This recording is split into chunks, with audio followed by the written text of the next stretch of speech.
ठीक। आपने गुरुजी राधे राधे जी। आपके चरणों में प्रणाम। बस गुरुजी खुश रहिए।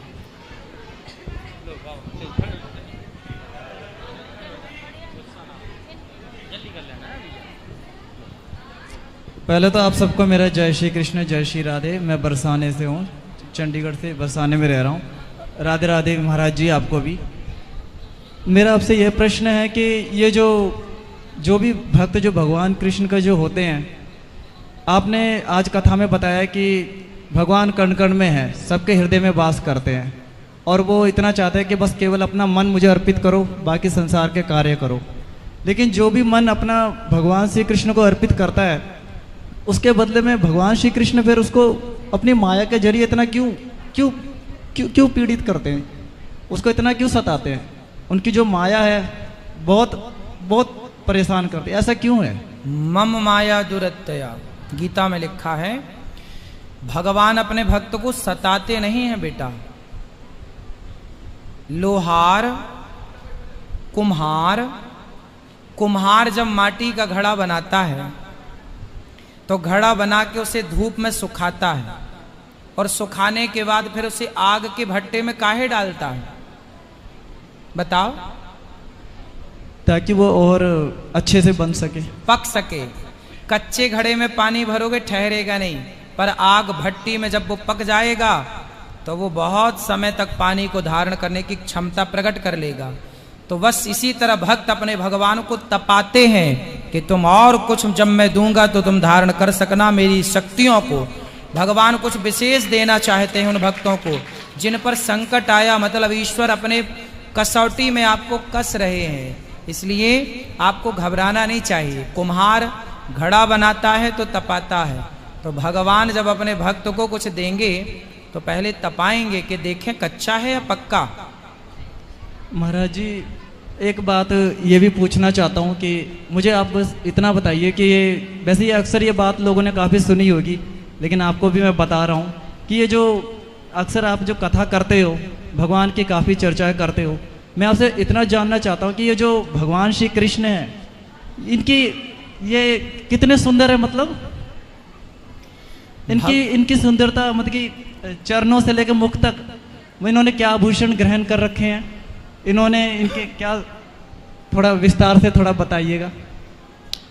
भगवान इतने सुंदर हैं, लोग कहते हैं ना चांद बहुत सुंदर है, चांद बहुत सुंदर है लोग कहते हैं, पर भगवान का जो पाँव है, चरण है, जो पाँव में जो सबसे छोटी वाली उंगली है, उस उंगली के जो नख है, नाखून, भगवान के दाहिने पाँव की जो छोटी उंगली है उसका जो नाखून है, नख, उस नाखून का जो अग्र भाग है, आगे का जरा सा बाल के बराबर हिस्सा, भगवान के चरणों का छोटी वाली उंगली का वो नख, नाखून जितना सुंदर है, चंद्रमा से कई गुना ज्यादा सुंदर भगवान के दाहिने पांव की अंगुली का वो नख कई गुना ज्यादा सुंदर है, नाखून। तो जिनके चरण की उंगली का नख इतना सुंदर है, उनके मुख की तुलना किससे करें? भगवान जैसा सुंदर कौन है? भगवान जैसे सिर्फ भगवान है। इस संसार में ऐसी कोई सुंदर वस्तु नहीं है जिस सुंदर वस्तु से भगवान की सुंदरता की उपमा दी जाए, तुलना की जाए। भगवान जिनकी बनाई सृष्टि इतनी सुंदर है, जिसकी रचना इतनी सुंदर, वो कितना सुंदर होगा। ठीक है जी, राधे राधे गुरु जी। राधे राधे गुरु जी। राधे राधे जी। हरियाणा से आया हूँ मैं, भिवानी जिला से। हाँ, थोड़ी घर में बहुत ज़्यादा प्रॉब्लम है। आपकी टीवी पर कथा सुनी, ये फिर सर्च मारा, इससे फिर आया। मेरे घरवाली भी नहीं मानती, लड़का एयरफोर्स में है वो भी नहीं मानता, वो घरवाली नहीं मानने देती। और मेरे को ससुराल ले गई, हम 3 भाई थे, मेरे साले नहीं थे। तो वहाँ पर लड़ाई झगड़ा, वो जमीन थी उन्होंने दे दी, लड़ाई झगड़ा आ गया, वहाँ पर 40 लाख रुपए कोठी पर लगा दिए। और मेरी घरवाली मेरे मानती नहीं, मैंने को घर पर आ जा अपने, वो नहीं मानती, मैंने कहा तुम नहीं मानती। कोई बात नहीं, आप सबको समझाओ और प्रेम से ही सब कार्य कर लो। ठीक लिए जी, मैं तो घर पर रहता हूँ, वो आती नहीं, मैं ये इसलिए कौन नहीं आता? मेरे घरवाली नहीं आती। कहाँ चली गई हैं? वो आपके गांव में है। गांव में? हाँ, जैसे कि मेरे साले नहीं थे। साला नहीं है? नहीं थे, हम चले गए। हम 3 भाई थे, 3 बहन थी वो, और मेरे को ले गई मेरे ससुर। वो लड़का एयरफोर्स में बच्चे हैं आपके? हाँ, 2 लड़के हैं। तो पत्नी को ले आओ, मना के चले जाओ लेने। मैं 1000 बार जा लिया, अभी 1 महीने से ही आया हूँ। तो आती नहीं है? आती नहीं, पहले वहाँ ही रहता था लड़का। क्या कहती, क्या प्रॉब्लम है उनको आपसे? वो न्यू कहे मैं छोड़ के कैसे आऊँ यहाँ कोठी को। अच्छा, कोठी से प्यार है? हाँ, और मेरी सासू है वो हमारे पास नहीं रहती, वो गांव में रहती है। अच्छा, तो वो कोठी से लिपटी रहती है? लिपटी रहती है। मेरी कोठी, मेरी कोठी। और कोठी बनाने वाला दुखी हो रहा है वो उसकी। अच्छा, तो उनके कोई भाई नहीं है? भाई नहीं है जी। अच्छा, भाई भतीजा भी नहीं है। तो मतलब कोठी पे कब्जा कर लिया है? नहीं जी, मैंने खुद ने कोठी बनाई थी। आपने बनाई है? हाँ, 40 लाख रुपए लगा के। मेरा लड़का एयरफोर्स में लग रहा है, 5 साल हो गए लगे। तो आपकी पत्नी कितनी बहनें हैं? 3 बहनें, 3 हम भाई थे। तो आपकी पत्नी 3 है, मतलब 3 बहनें हैं। हाँ। तो वो तीनों के नाम ना जाएगा पिता का घर? ना, पहले तो हम मेरे को ले गई मेरी सासू और मेरी घरवाली। हमें को तो सासू के तो 3 दामाद हो गए। हाँ। तो तीनों दामाद का हक हुआ कि नहीं? हाँ, तीनों ने दे दी। अच्छा, तो आपकी पत्नी लिपट गई कि नहीं मैं ही लूंगी? हाँ, मैं तो अलग कुएं पर बना ली छाया। ले आना, पत्नी को समझाएंगे। वो ओम शांति में वहां जाती है जी, आती नहीं। मैं बहुत बार कर लिया, पहले भी आके चले गए यहाँ। आपकी पत्नी ज्यादा लालची हो गई है, पति को छोड़ दिया कोठी के लिए। तुम हाँ, जाओ, बुड्ढे किसी काम के नहीं हो। और लड़का एयरफोर्स में लग रहा, 70,000 रुपए ले रहा, 5 साल होगी लगे। लड़के से भी बात नहीं करने देती, क्या करूं, मजबूरी होगी जी। घर पर घर ही आ जाऊं तो आप भी जाके वहीं रहने लग जाओ ना। तो वहाँ इज्जत कैसे जी, कुत्ते पर की इज्जत है। अब तो फिर ससुराल में तो इज्जत शुरू में होती है। संपत्ति ले लोगे तो काहे की इज्जत? संपत्ति कैसी संपत्ति ले ली? इससे मैं भाइयों पर जिसका भला कर देना है उसका बुरा बनता जी। 40 लाख रुपए भाई खा गए, 40 लाख रुपए वहाँ छाया पर बना दिया। और वहाँ मेरी सासू गांव में रहती है, मैं कुएं पर रहता हूँ, तो मेरे को नहीं कहूँगा। उस सासू का थोड़ा जबान में बड़ा है। तो आप अब देखो कितने साल के हो गए? मैं 42 के हो गए। 42? हाँ। तो अब आप सब पत्नी से मन हटा के भगवान में काहे नहीं लगाते मन? अब क्या करोगे पत्नी का? बड़न दो, ये करूँगा। हाँ? मैं वो कहती है आजा, मैंने लो बिंद्रावन चाले एक बार। अच्छा, महाराज पत्नी बुलाती है आपको? वहाँ आजा, मैंने वहाँ नहीं जाऊंगा मैं। नहीं तो चले जाओ जब बुला रही है तो वहाँ फिर माँ बेटी लड़ाई हो जाती है ना। तो उनको लड़ने दो, तुम आनंद से देखना, मजे लेना। हाँ, लड़ो तलवार और देना, ले मार। और घर पर रहती नहीं है जी। आपको तो नहीं मारती ना? मेरे को? हाँ, मेरे को तो एक दिन पीट दिया जी। हाँ। आपको पीट दिया एक दिन? आपकी पत्नी ने मारा आपको? पत्नी ने, एक लड़का दूसरा है, एक तो एयरफोर्स में है, उससे बात करके बोले तो अभी फिर बुला रही है पीटने के लिए, आजा। हाँ, फिर मारू तेरे को। और तुम्हारा मन नहीं भर रहा? पिट के भी वहीं जा रहे हो? नहीं जाऊंगा। अब तो मन भगवान में लगाओ। नहीं जाऊंगा मैं तो आपकी कथा सुन के फिर 100 जूते खा के भी तुम्हारा मन भगवान में ना लगे तो इससे बड़ा दुर्भाग्य क्या है? भगवान में मन लगाओ, ये पत्नी से हटाओ। अब ठिकाने की हो तो मन भी लगे। और वहाँ भी ले जाती। बड़ी कृपा करी भगवान ने आप पर। अच्छी होती तो उसी में मन लगा रहता। अच्छी है कि मारती आपको?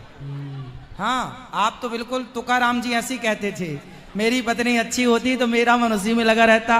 तुकाराम जी की पत्नी भी उन पे भड़ा भड़ाया घड़ा पटक देती। ले, तुकाराम जी से लोगों ने पूछा आपको गुस्सा नहीं आता?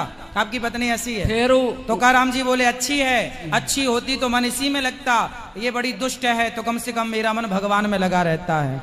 तो आप भी भगवान में लगो, अब राम राम जपो और अब सब छोड़ो मोह माया सब। और कुछ? राधे राधे। और तो ये था जी, क्या प्रॉब्लम लिख रहे, हमारे भाइयों का खूंट बजवा दिया मेरी सासू ने। अब आपके भाई सुखी नहीं है? मेरे भाइयों को पैसे दे दिए मैं, वो भी नट गए, वहाँ जमीन भी दे दी, और मैंने खुद ने 40 लाख रुपए बना लगा के जमीन में। अब ये सब बिल्कुल जो हुआ उसे समझाओ, समझो तो ठीक होगा, बाकी आप भगवान में लगो। अब तो मेरी इज्जत तो नहीं करते कोई भी जी। अब इज्जत दुनिया क्या करेगी? तुम दुनिया इज्जत ने- के पीछे मत भागो, घरवाले तुम ने- भगवान के पीछे भागोगे तो सारा संसार आपके पीछे भागने लग जाएगा। राधे भागो राधे तो सही राधे, भगवान के राधे, पीछे। राधे। राधे राधे गुरुजी। जी मैं सिरसा हरियाणा से हूँ। मुझे पूछना है कि मैं कोई भी कार्य करती हूँ पर वो सफल नहीं होता, क्यों? ऐसे कैसे हो सकता है कि काम करो और सफल ना हो? टाइम लगेगा, उसकी अच्छी प्लानिंग करो। सफलताएं मिलती हैं, लेट मिल सकती हैं, टाइम लग सकता है, ये बात ठीक है। आप लोग क्या चाहते हैं? हमने आज काम किया, आज ही सफल हो जाए? लंबा टाइम लगता है। नहीं, मैंने सीए फाउंडेशन का एग्ज़ाम दिया, 2 बार 3 बार दिया अच्छे से पढ़ के, बट क्लियर नहीं हुआ। कोई बात नहीं, फिर दो, फिर पढ़ो, कहाँ कमी रह गई? गलतियां सुधार करो सारी जिंदगी। और ऐसा क्यों होता है कि वृंदावन में आके वापस जाने को मन नहीं करता? क्योंकि ये धाम बैकुंठ है, बैकुंठ से जाने का मन किसका करेगा? राधे राधे गुरुजी। जी गुरु जी के चरणों में कोटि कोटि प्रणाम। खुश रहो। गुरु जी, मेरा क्वेश्चन ये है कि महारथी कर्ण की पत्नी का नाम क्या है? कर्ण की पत्नी का नाम हमें याद था पर अभी विस्मरण है, देख के बता देंगे आपको। कर्ण की पत्नी का नाम बताएंगे आपको देख के, याद था, कभी जरूरत पड़ती है नहीं इस नाम की, इसलिए भूल जाता है। आपको मिलना है क्या?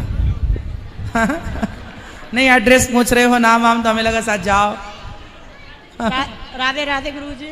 जी आपके चरणों में कोटि कोटि प्रणाम। खुश रहो। मैं फरीदाबाद से कल्पना दुबे, अभी अम्मा जी के साथ आई है, पुष्पा अम्मा जी आई हैं। जी हाँ, तो आपसे मैं 4 साल से जुड़ी हुई है, 4 साल से जुड़े हैं गुरुजी, आप ही को बनाया है हमने। और बांके बिहारी से मैंने यही प्रार्थना करी कि वृंदावन में गुरुजी बनाए तो मुझे दर्शन आपके दिन रात बिल्कुल, होते आप आते रहो वृंदावन, खुश रहो, वृंदावन आते रहते हैं। सुखी रहो। राधे राधे। महाराज श्री के श्री चरणों में कोटि कोटि नमन। जय श्री कृष्ण। मेरा निवेदन है, मैं हमारे बड़े भाई साधु वेश में 93 साल के, और 29 मई से ऐसा पता लगा है कि वृंदावन आए हैं, तो पता लग जाए तो बढ़िया। और यही आश्रम बताया है हमें किसी ने, कोई मैयर के देवी के भक्त है। तो आपके भाई साधु हो गए हैं? साधु तो अब 20-25 साल से हैं, रिटायर होने के बाद साधु हो गए। हाँ, तो साधु है तो क्या दिक्कत है? तो पता चल जाएगा कहाँ पर है, कैसे भले भले साधु की कोई बात नहीं। सवेरे आते हैं 8 बजे बहुत सारे संत, तो सुबह 8 बजे आ जाना, देख लेना। सुबह 8 बजे? हाँ। धन्यवाद, बहुत बहुत धन्यवाद, आपका आशीर्वाद है। खुश रहिए। ये गुरु जी के चरणों में कोटि कोटि प्रणाम। मैं जब भी वृंदावन आता हूं तो आपके आश्रम जरूर आता हूं, और आपकी सेवा देख के मन भर जाता है। ऐसा लगता है कि जिसका कोई नहीं है उसके हमारे अनिरुद्धाचार्य जी महाराज हैं।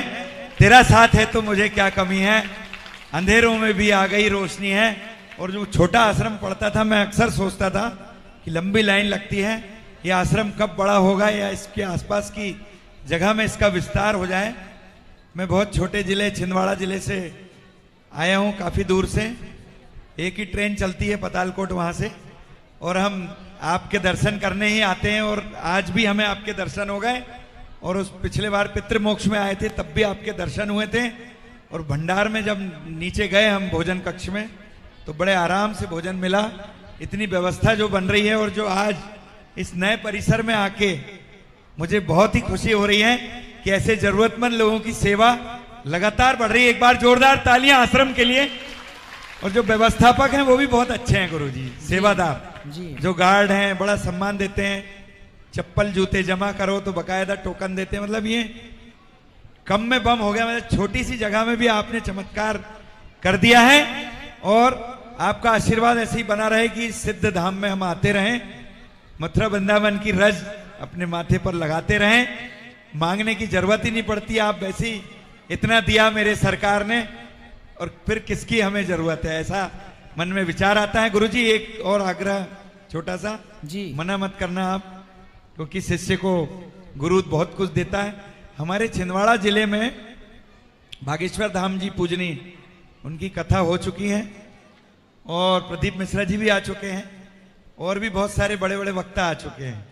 मेरी इच्छा आपको एक बार सुनने की, पूरे जिले वालों को सुनाने की है, तो आप एक बार आए, हम समिति बना के जो भी लगता होगा जरूर व्यवस्था जरूर। आप हमें जब बता आप दें। चाहेंगे, जब आप चाहेंगे आप बिल्कुल डेट दे छिंदवाड़ा सकते हैं। बड़ी जगह है, वहां नहीं चाह रहे, हम चाह रहे हैं मेरे गुरुदेव अब तो ब्रह्मलीन हो गए, पूज्य कनक बिहारी दास जी महाराज 1008 यज्ञ करा चुके हैं। वाह। लेकिन वो अब नहीं रहे क्योंकि ईश्वर ने उनको बुलाया, वो भी इसलिए कि 2121 कुंड का यज्ञ जो हुआ अभी अयोध्या में रामलला के विराजमान होने के बाद, वहां वो 11,000 कुंड का यज्ञ करना चाहते थे।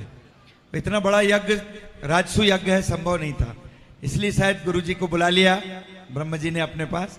तो मैं चाहता हूं कि उनके आश्रम में आपके चरण पड़े। लोनी बर्रा कनकधाम नाम है गांव का, वहां छिंदवाड़ा जिले के अंदर गांव में है। तो हम पूरा प्रस्ताव बना के सबसे चर्चा करके अच्छी व्यवस्था करेंगे। आप कोशिश कीजिएगा कि वहां आके जरूर पूरे जिले को उसका लाभ मिले। बहुत बहुत धन्यवाद। खुश रहिए। ठीक। राधे राधे महाराज जी। जी बेटा। हम गाजीपुर से आए हैं और आप लोग आपका कथा 4 साल से सुनते हैं और हमारे घर के सभी लोग सुनते हैं। और पहली बार हम लोग सुने थे लॉकडाउन से पहले, आप बोल रहे थे टीवी पर कि मेरी सास ने मुझे चम्मच नहीं दिया। पहली बार बहुत अच्छा लगा था और सुनते सुनते इतना सुने कि लगभग 300 भागवत सुन चुके होंगे हम, और बहुत अच्छा लगा। और इतना प्रेम बढ़ा कि वृंदावन हम तीसरी बार अब आए अपने दोस्त के साथ, और इससे पहले पापा मम्मी के साथ भी आ चुके हैं, तो आपसे मिले थे। और मेरा दोस्त का एक क्वेश्चन था, बस सुन लीजिए प्लीज। राधे राधे गुरु जी। गुरु जी, जैसे मेरा प्रश्न यह है कि जैसे कोई अपराधी है, जब अपराध करता है तो उसे कानून के हिसाब से उसे, मान लीजिए किसी मनुष्य की वो हत्या कर देता है, तो उसे जीवन भर के लिए कारावास हो जाएगा या फांसी की सजा दे दी जाएगी। तो क्या ये जो मुर्गा मछली जो काटते हैं, जीव हत्या करते हैं, क्या उन्हें फांसी की सजा नहीं होनी चाहिए? क्या उन्हें जीवन भर के लिए कारावास नहीं होना चाहिए? बिल्कुल होना चाहिए। गुरुजी, संविधान सबके साथ इंसाफ करता है, तो इनके साथ इंसाफ क्यों नहीं करता? यही तो विडंबना है कि हमारे भारत में जीव जंतु भी परेशान है। गाय कट रही है, मछली मर रही है, ना जाने कितने जीव जंतुओं को मारा जा रहा है। इन सब की रक्षा होनी चाहिए। केवल इंसान के प्राण ही आवश्यक हैं, पशु पक्षियों के नहीं। ये तो उनके साथ अन्याय है ना। इंसानों ने इंसानों के साथ तो चलो न्याय की व्यवस्था बना दी, पर इंसानों को उस सतयुग त्रेता में पशु पक्षियों के साथ भी न्याय होता था। भगवान राम न्याय करते थे। लेकिन इस कलयुग में देखो, पशु पक्षियों को कोई न्याय नहीं मिल रहा। गायों की गौचर भूमि लोगों ने हड़प ली, सारी गौचर भूमि खत्म। गाय सड़क में बैठने पे मजबूर है, कतले खाने में पकड़ पकड़ के गाय को ले जाके काट दे रहे हैं। ना जाने कितने जीव की हत्या बेवजह हो रही है। गुरुजी, मेरा एक और प्रश्न है। गुरुजी जी, गुरुजी, जैसे मान लीजिए, जैसे खुश रहिए। हाँ गुरुजी, जैसे मान लीजिए बिहार में सर एल्कोहल बंद है, जैसे शराब दारू है वो बंद है। देश में सबसे ज्यादा जो पैसा आता है वो शराब दारू से आता है। तो गुरुजी, जो मांस है, क्या जैसे बिहार में शराब बैन हो सकता है, क्या मांस नहीं बैन हो सकता? हाँ, नीतीश कुमार से बोलिए कि करें बैन। क्योंकि सर गुरुजी, शराब के मुकाबले तो मांस से कम ही पैसा आता है। मांस भी बंद होना। मांस देखो, ये तो इंसान की अपनी समझदारी है कि हम अपने स्वाद के लिए किसी जीव की हत्या क्यों करें। पर आप ठीक कह रहे हैं कि सरकार भी इस पर ध्यान दे, बात ठीक है। गुरुजी, तो इसका मतलब संविधान सबके साथ इंसाफ नहीं करता? कहाँ कर रहा? पशु पक्षी जीव जंतुओं के लिए तो इंसाफ नहीं ही है। अभी अंदर समझवाएंगे। ठीक है गुरुजी, राधे राधे। राधे राधे। गुरुजी राधे राधे। गुरुजी, मैं दिल्ली से आया हूँ, सागरपुर से। पिछले लास्ट 5 साल पहले मैं एक्चुअली हमारे यहाँ पे आपने एक कथा की थी। तो उस कथा में जब लास्ट हुआ था तो मैं आपसे मिला था, तो आपने मुझे बेटा आप प्रसाद क्यों नहीं लेके जा रहे? तो मैंने आपको ये बोला था कि आपका प्रसाद जब आप खुद वितरण करेंगे, आपके आश्रम में आके जब आके लेके जाऊँगा। तो कल मैं खाटू श्याम जी गया था, फिर उसके बाद में बालाजी से मैं अपने घर आ गया। तो घर आने के बाद में रात को मैं एक्चुअली सो नहीं पाया, क्योंकि मैं मैंने आपकी कथा देखी, कथा देखने के बाद गौरी गोपाल जी में आपकी जो कथा थी इतनी अच्छी लगी मेरे को, उसके बाद से ही मेरा मन बन गया। 3 दिन मैंने ऑफिस में झूठ बोल के कि नहीं ऐसे भाई मुझे कुछ प्रॉब्लम हो गई है, मैं नहीं आ पाऊंगा। तो 3 दिन मैंने छुट्टी लेके मैंने यही बोला कि मैं गुरुजी के यहाँ जा रहा हूँ, ठीक है। और मैं अपने घर वालों को इवन बता के नहीं आया हूँ कि मैं वहाँ जा रहा हूँ। और उस टाइम पे आप इतने मतलब बहुत दुबले पतले थे, आज की डेट में इतने स्मार्ट हो गए हैं। और मतलब आपकी जो मैं देख रहा हूँ आपके चरणों में है गुरुदेव प्रणाम, आपके चरणों में। खुश रहिए, खुश रहिए। राधे राधे गुरुजी जी। गुरुजी जैसे सरकारी एग्जाम की तैयारी करते हैं तो उसमें किस्मत साथ नहीं देती है, इसके लिए क्या करें? कौन साथ नहीं देता? किस्मत। किस्मत के चक्कर में ना पड़ो, कर्म करते रहो जी, खूब मेहनत करो। किस्मत बाद में काम करती है, कर्म पहले काम करता। किस्मत भी होती है अपनी जगह, सही है, पर कर्म के पीछे किस्मत है, कर्म के आगे किस्मत नहीं है। जी जी। राधे राधे गुरुजी। खुश रहिए। गुरुजी प्रणाम। जी। गुरुजी आप इंस्टा रील में बहुत बढ़िया लगते हो, आपकी वीडियो बहुत अच्छी लगती है। खुश रहो। और आपके भजन बहुत अच्छे लगते हैं। प्रसन्न रहो। धन्यवाद। चलो, जो YouTube पर जुड़ रहे हैं आप सब चैनल को सब्सक्राइब करके शेयर करिएगा। जिनके प्रश्न हैं कल फिर प्रश्नोत्तरी होगी, कल बात कीजिएगा। अब जिनको मिलना है अंदर गौरी गोपाल मंदिर में चलिए, वहीं सबसे मिलेंगे। सबको राधे राधे।